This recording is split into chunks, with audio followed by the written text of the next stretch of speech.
Wonderhussy here, coming to you live from the beautiful forest of Colorado, only about, I think I'm 40 miles south of Aspen, but I'm not staying in any of them fancy hotels in Aspen. Nope, I'm camping at a trailhead. That's right, there's a big, bad, burly trail that leads right up the side of a big, bad, burly mountain, right behind where I parked my car. And, well, I guess the idea is for me to hike to the top of this big, bad, burly mountain first thing in the morning. This is kind of a last minute idea. I didn't intend to do a big hike tomorrow until this morning when I was goofing around online and I thought, well, gee, one simply doesn't go to Colorado for 3 weeks without bagging at least one 14er. Okay, a 14er is what they call mountains that are above 14,000 feet high. And this one here that I'm about to hike tomorrow is not only the tallest mountain in Colorado, it's only like 30 feet shorter than Mount Whitney.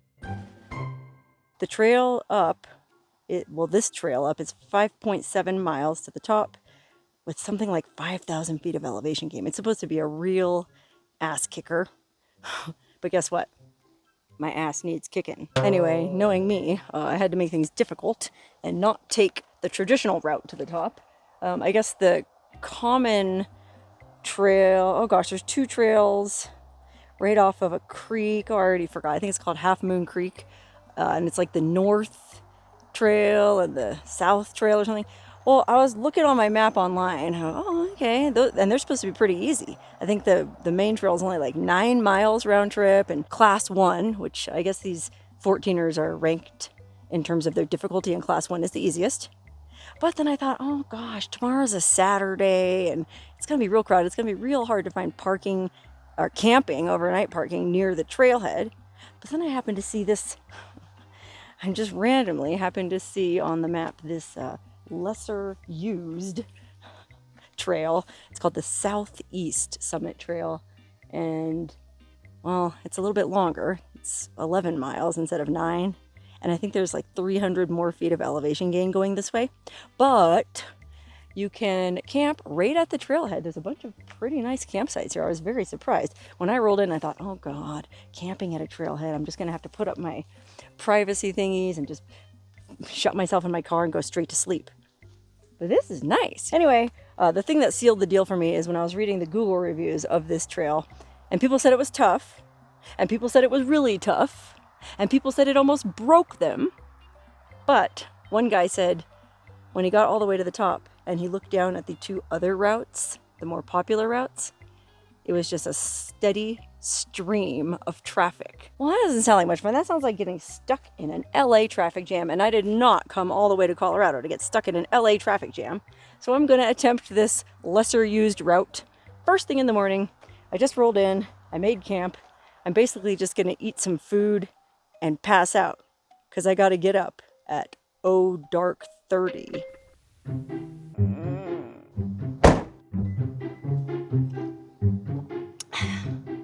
I guess I'm ready. Apologies for the ghoulish lighting, but the sun's not even really up yet. The sky's just getting light over there. I'm already huffing and puffing. Not a good sign. But the reason I'm leaving so early is when you hike these 14ers in the summertime, you got to start out super early because there's thunderstorms every afternoon, and you don't want to be caught up on the summit or above the tree line in a thunderstorm. So the idea is to start out super early, try to get to the top by like 11, and then back down off the mountain by 1 or 2. I mean, from what I read online about this hike, it takes about 8 hours. I left at 5:30, so with any luck, I'll be back at my car by 3:30.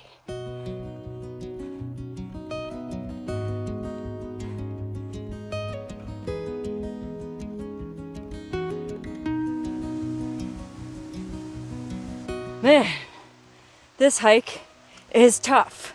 I can tell you already, it's way steeper than the Mount Whitney Trail. I think there's something like an average 20% grade the entire 5.7 miles up.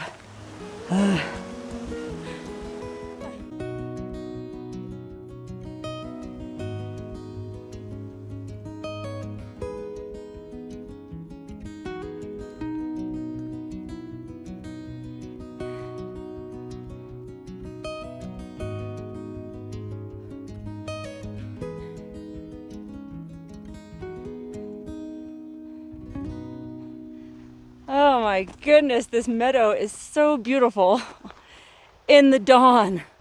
Oh, holy cow. I thought that view was beautiful. Look over here. Oh, ah! I feel like that double rainbow guy. It's so beautiful, but it is.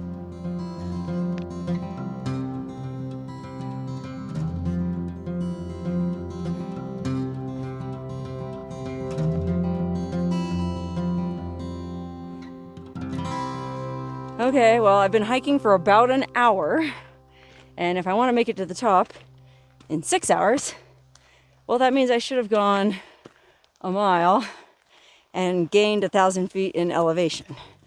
I was kind of waiting to take a break. I thought I read that there's the ruins of an old cabin about a mile up the trail. Oh, wait. I think this might be the ruins of the old cabin. It's the old chimney pipe. There's some charred timbers. Looks like there's part of a wall. Oh my goodness. Okay, well, I'm gonna find a place to sit down and take a very short break just to check my altimeter app and my All Trails app to see how we're doing time-wise. Holy cow, 11,689. I think the trailhead was 9,700. So that means I've gone up 2,000 feet already. Now let me check my distance on All Trails. I couldn't figure out how to do it on All Trails. So let me try good old Google Maps, which is what I usually use. Let's see, there's the trailhead. There's the summit. Oh, brother, it looks to me like I'm almost halfway up. Measure distance. Now, it's not going to be totally accurate because there's a lot of zigzags. But, oh yeah, it looks like I've gone about 1.5 miles, which means I'm right on pace. Awesome. I deserve this break. A word about the All Trails app. It's new to me, obviously. I'm cheap. I hate paying for apps. But I did a free 1-week trial just for this hike. But I'm afraid to let it run because I don't want to suck up all my phone battery because I'm trying to use it to shoot this video.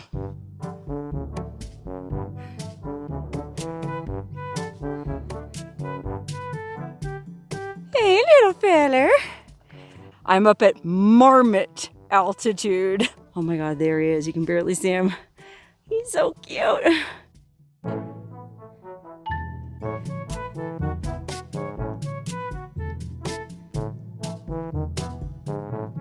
Okay, we're up above the tree line now. And that's the part of the hike that you don't want to get caught on if there's a thunderstorm. Because then you're at elevated risk for being hit by lightning. It looks like once I finally get up to this friggin' ridgeline, I might get a little bit of a break and get a flat area, which will be nice because this has been relentless uphill.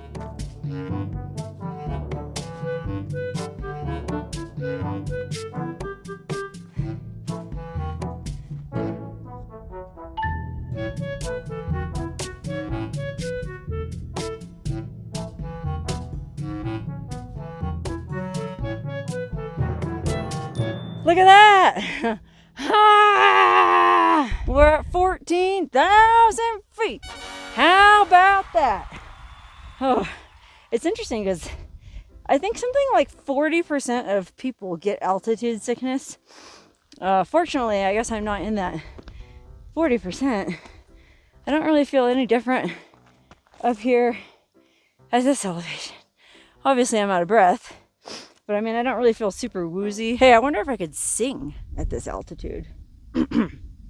Climb every mountain, ford every stream, follow every rainbow rainbow until you find your dream. Well, actually, wait a minute. The Mother Superior actually sings that in a much higher voice. Climb every mountain. Oh, hey, wait. I think I might be able to see the actual summit. Way in the distance. I'm going to zoom in as much as I can. Oh, yeah, look, there's like every Tom, Dick, and Harry in the state of Colorado up there. An interesting thing about this summit. So this mountain is around 14,440 feet. Mount Whitney is around 14,500 feet. There's another mountain, well gosh, it must be on the other side, we can't see it, called Mount Massive.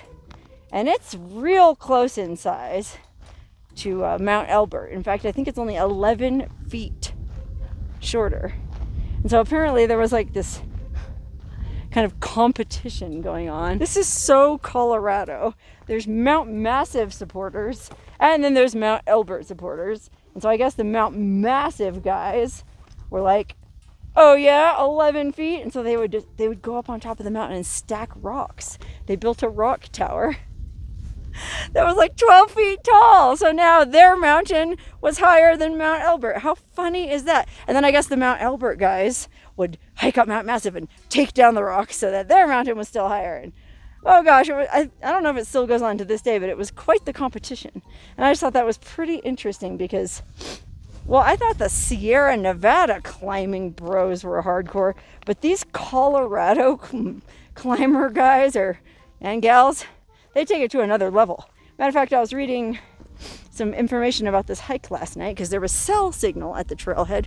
Woohoo! There was some guy on a forum talking about this hike, going, yeah, you Californians, you better come to Colorado and hike over here where we don't have all those regulations. Like you don't need to get a permit and you don't need to carry a wag bag. A wag bag is a plastic bag that you basically poop in and carry your poop out so you don't soil the trail. So apparently the guy's point was Colorado is much more free. No permits and you can poop wherever you want. Oh my God, wait. There's actually a guy running up the trail behind me. Oh, just when you think you're a badass, you know what I mean? Oh.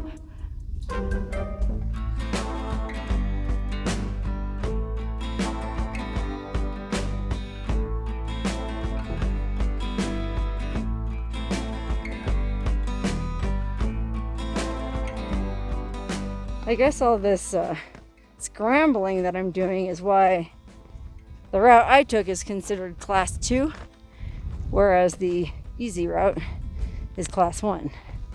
But so far it really hasn't been that challenging. I mean, yeah, you gotta watch where you step, because rolling an ankle up here would not be good.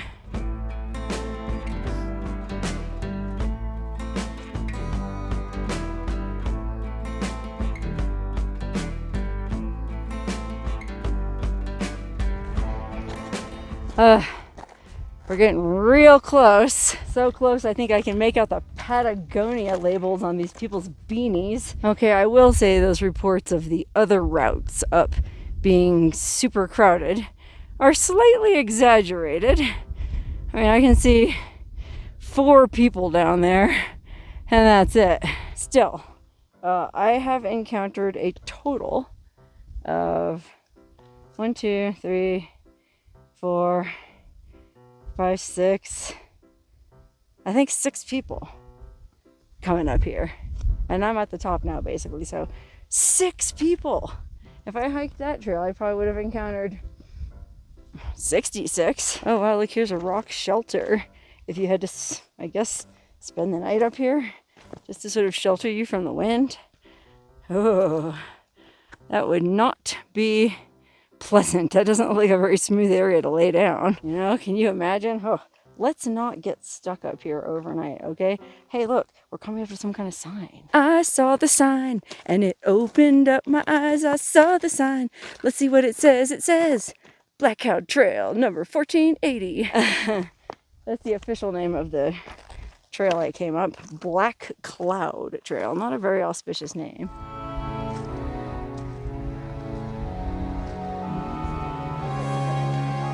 Woohoo! I made it!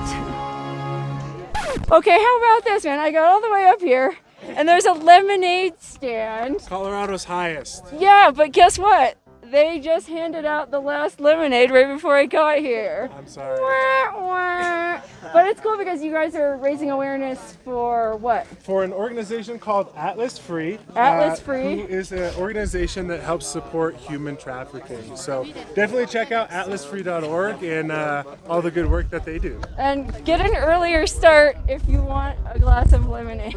Man, how about that? I sure would have loved a can of lemonade. They carried, I don't know how many cans of lemonade all the way up here.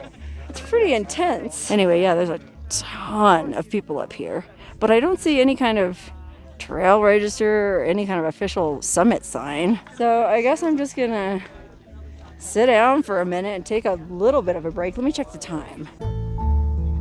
Okay, it's just after 10 o'clock, which means I left at 5:30.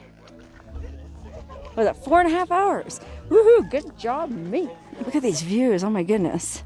We better do some quick panoramic views before we sit down. Mountains as far as the eye can see. And more clouds moving in.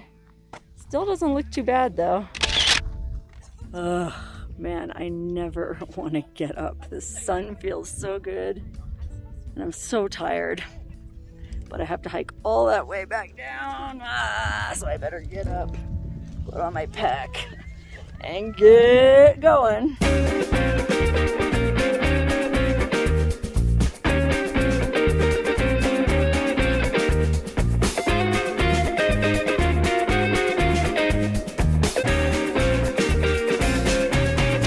Oh my God, I made it. I can see my car. It's about 1:50. I think I left the top at 12:40, or excuse me, 10:40. So 3 hours down, a little over 4.5 up. Well, golly, that puts me right around the 8-hour mark, which is exactly what they said it should take. You know, I always like to think I'm better than other people, fitter than average, but turns out, guess I'm pretty average after all.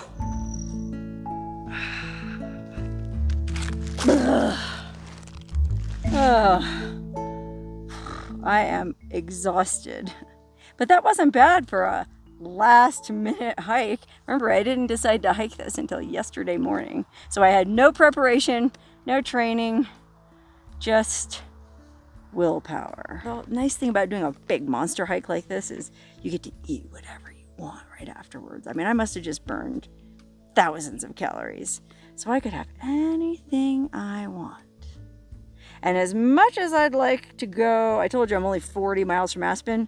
Well, as much as I'd love to go into Aspen and book myself a room at a fancy hotel and eat an amazing steak dinner, well, I'm just gonna camp again. And there's some kind of little, back down the road a ways, I passed I don't know, some kind of friggin' food truck. I'll just go there. Yum. Burger and sweet potato fries. It ain't Aspen, but it's good enough for me.